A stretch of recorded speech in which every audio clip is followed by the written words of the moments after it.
کہ کیا آپ پر یوم احد سے بھی زیادہ کوئی سخت دن گزرا ہے؟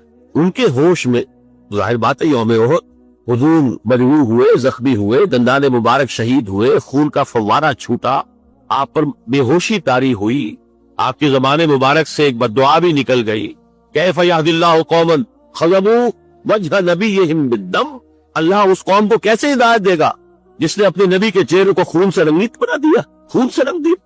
پھر یہ کہ 70 صحابہ جو ہے شہید ہوئے، جن میں حضرت حمزہ جیسے بھی ہیں، آپ کے چچا بھی ہیں، آپ کے خالہ داد بھائی بھی ہیں، آپ کے دور شریک بھائی بھی ہیں، ساتھ کے کھیلے ہوئے ہمجولی بھی ہیں، اسد اللہ ہے، اسد الرسول ہی بھی ہے، اور ان کی لاش آئی ہے کہ ناک کٹی ہوئی، کان کٹے ہوئے اور پیٹ چاک کر کے کلیجہ چبایا ہوا۔ تو سخت ترین دن حضرت عائشہ کے نزدیک یوم احد تھا۔ حضور نے فرمایا نہیں، مجھ پر سخت ترین دن یوم طائف تھا۔ آپ مکے سے مایوس ہو کر طائف گئے، اور نوٹ کیجئے یہ واحد موقع ہے جہاں نظر آتا ہے کہ حضرت ابو بکر بھی حضور کے ساتھ نہیں، ورنہ سائے کی طرح ساتھ رہنے والی شخصیت صرف ایک ہے ساتھ، زید ابن حارثہ رضی اللہ تعالی عنہ، جو منہ بولے بیٹے بھی قرار دے دیے گئے تھے، لیکن یہ کہ تھے تو غلام، آزاد کردہ غلام، مولا تھے حضور کے، وہ ساتھ ہے صرف۔ آپ نے عام راستہ اختیار نہیں کیا جو کہ آسان راستہ ہے، سیل کا راستہ اب بھی ہے۔ طائف کے دو راستے ہیں، مکے سے طائف جائے دو راستے ہیں، ایک طریق السیل کہلاتا ہے، ایک طریق الجبل کہلاتا ہے۔ پہاڑی راستہ جو ہے انتہائی دشوار گزار، انتہائی، آج بھی آپ جب چاہتے جائیں وہاں پر تو معلوم ہوتا ہے کیسی انہوں نے سڑک بنائی ہے، یہ نہایت دشوار گزار، لیکن اب تو بہرحال وہ بہت عمدہ سڑک بنی ہوئی ہے۔ حضور کے زمانے میں سڑک کہاں تھی؟ کس سختی کو جھیل کر اس طریق الجبل کو آپ نے اختیار کیا، اس لیے کہ عام طرف کا راستہ جہاں تھا وہ تو خطرہ تھا کہ فوراً حملہ ہو جائے، کیونکہ غالباً دارالندوہ میں یہ فیصلہ ہو چکا کہ اب قتل کر دو محمد کو، ختم ہوا، ابو طالب گیا، اب کوئی ہمیں اندیشہ نہیں ہے کہ کوئی ان فائٹنگ ہو جائے گی، کوئی جو ہے سول وار ہو جائے گی قریش میں، لہذا اس لیے آپ اوائڈ کر رہے ہیں اس راستے کو جس پر آپ درست عام ہے، وہ دشوار گزار راستے سے ہو کر طائف پہنچے، وہاں کے 3 سرداروں کے پاس جا کر اپنی دعوت پیش کی، اس امید میں کہ اگر ان میں سے کوئی ایک بھی دعوت قبول کر لے، مجھ پر ایمان لے آئے تو میں یہاں منتقل ہو جاؤں، یہ میرا دارالہجرت بن جائے۔ حکمت خداوندی میں، مشیت ازدی میں یہ معاملہ جو ہے، یہ شرف پہلے سے طے تھا یثرب کے لیے، لیکن حضور کی اپنی غور و فکر، سوچ بچار، اس کے حوالے سے آپ طائف پہنچے۔ تینوں نے جو جواب دیے ہیں کلیجے سے پار ہونے والے جوابات، ایک نے کہا فوراً جب روانہ ہو جاؤ یہاں سے، اس لیے کہ ہو سکتا ہے تم سچے ہو، واقعی رسول ہو، تو میں نے کوئی توہین کر دی تو میں مارا جاؤں گا، اور ہو سکتا ہے تم جھوٹے ہو تو جھوٹے کو میں وہ لگانا نہیں چاہتا، لہٰذا روانہ ہی ہو جاؤ۔ ایک نے کہا تمہارے سوا کوئی نہیں ملا تھا اللہ کو رسول بنانے کے لیے، یہ جو قرآن مجید میں بھی آیت کوٹ ہوئی ہے، من قریتین عظیم، یہ جو کوئی رجل ہوتا، کوئی شخص جو ان دونوں بستیوں میں بڑی عظمت والا ہوتا، دولت والا ہوتا، ولید ابن مغیرہ کی طرح اس کی جائیداد مکے میں بھی ہوتی، مدینے اور طائف میں بھی ہوتی، تو ایسا شخص نہیں ملا تھا اللہ کو کوئی نبی بنانے کے۔ تم جیسا یتیم مفلوق الحال، جس کا اپنا کوئی سرمایہ تھا ہی نہیں، جس کے لیے سرمایہ بھی اگر کوئی تھا تو بیوی کا تھا، وہ اللہ نے چنا۔ بہرحال آپ ان سے مایوس ہو کر روانہ ہونے لگے تو اشارہ کر دیا، جنہیں اسٹریٹ ارچنز آپ کہتے ہیں، یہ چھوکرے گلیوں کے آوارہ، یہ ذرا ان کی خبر لو۔ انہوں نے پتھراؤ شروع کیا ہے۔ اب ظاہر بات ہے کہ حضرت زید ابن حارثہ اگر وہ سامنے سے آ کر حضور کو شیلڈ کرتے ہیں، وہ پیچھے سے پتھراؤ کرتے ہیں، سائڈ سے کرتے ہیں، وہ پیچھے جاتے ہیں تو سامنے سے پتھر آ رہے ہیں، تاک تاک کر ٹخنے کی ہڈی کو نشانہ بنا کر، اور یہ کہ اس سے جو خون بہ رہا ہے وہ جا کر نالین کے اندر جم گیا ہے۔ وہاں سے پھر ذرا آپ نکلے ہیں، ایک جگہ ٹھہرے، زیادہ تفصیل میں نہیں میں جا رہا، لیکن خاص طور پر یہ نوٹ کرا دینا چاہتا ہوں کہ حضور کی زبان مبارک پر فریاد آ گئی، اللہم الیک اشکو ضعف قوتی وقلت حیلتی وحوانی علی الناس، اے اللہ تیری ہی جناب میں فریاد کرتا ہوں اپنی قوت کی کمی کا، اپنے وسائل کی کمی کا، اور لوگوں کے سامنے جو رسوائی ہو رہی ہے، رسوائی، یہ رسوائی مکے میں نہیں ہوئی تھی کبھی، یہ پتھراؤ مکے میں نہیں ہوا تھا کبھی۔ اللہم الیک اشکو ضعف قوتی وقلت حیلتی وحوانی علی الناس الی من تکلنی، اے اللہ مجھے کس کے حوالے کر دیا ہے، الی بعید یتجہمنی اور الی عدو ملکت امری، کیا وہ دور دراز کے لوگ جن کا مجھ سے کوئی تعلق ہی نہیں ہے، ان کو مجھ پر حملہ کرنے کے لیے کھلی چھوٹ دے دی، اور کیا دشمن کے حوالے مجھے کر دیا کہ جو چاہے کر بھی، یہ فریاد۔ لیکن اس کے بعد وہ مقام عبدیت غالب آتی، یہ جو دو نسبتیں ہیں محمد رسول اللہ کی، عبدہ و رسول، مقام عبدیت کا تقاضا کچھ اور ہے، سر تسلیم خم، کوئی شکوہ شکایت زبان پر نہ آئے۔ فرماتے ہیں ان لم یکن علی غضبک فلا ابالی، اللہ میں تو ناراض نہیں ہے تو پھر مجھے کوئی پرواہ، سر تسلیم خم ہے جو مزاج یار میں، اندیشہ تو یہ ہوا کہ کہیں تو ناراض نہ ہو گیا ہو. جیسے ابتدا میں چند دن کے لیے وحی کی آمد کا سلسلہ رکا تھا تو اندیشہ ہو گیا تھا کہ کہیں اللہ ناراض تو نہیں ہو گیا کہ وحی کا سلسلہ بند گیا، جس پر وہ آیات نازل ہوئیں وَالضُّحَىٰ وَاللَّيْلِ إِذَا سَجَىٰ مَا وَدَّعَكَ رَبُّكَ وَمَا قَلَىٰ وَلَلْآخِرَةُ خَيْرٌ لَكَ مِنَ الْأُولَىٰ. اسی کو کہتے ہیں فارسی میں کہ عشق است و ہزار بدگمانی. جہاں عشق کا اور محبت کا معاملہ ہوتا ہے تو بڑی جلدی بدگمانی پیدا ہو جاتی ہے، کہیں کوئی ناراض تو نہیں ہو گیا کسی وجہ سے، میری کوئی بات جو ہے کھل تو نہیں گئی کسی چیز سے، کوئی ایسی تو نہیں کہ ناگواری محسوس ہوئی ہو.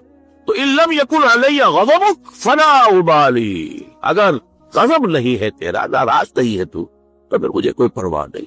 اعوذ بنور وجهک الذی اشرقت له الظلمات، میں تیرے چہرہ انور کی اس ضیاء اور نور کی پناہ میں آتا ہوں کہ جس سے تمام اندھیارے جو ہے وہ دور ہو جائے. بہرحال وہاں سے جب واپس آئے ہیں تو نوٹ کیجئے ٹرننگ پوائنٹ ہے یہ، اس لیے کہ یوم طائف ایک اعتبار سے کلائمیکس ہے، ذاتی اعتبار سے محمد الرسول اللہ صلی اللہ علیہ وسلم پر ابتلاء اور آزمائش اور امتحان اور سختی کا نقطہ عروج، کلائمیکس. اور اسے مولانا مناظر حسن گیلانی رحمت اللہ علیہ نے اپنی تصنیف النبی الخاتم میں ٹرننگ پوائنٹ قرار دیا. اس کے بعد سے اللہ تعالیٰ کی طرف سے خصوصی پروٹیکشن، اللہ تعالیٰ کی طرف سے خصوصی حفاظت جو ہے حضور صلی اللہ علیہ وسلم کو حاصل کی.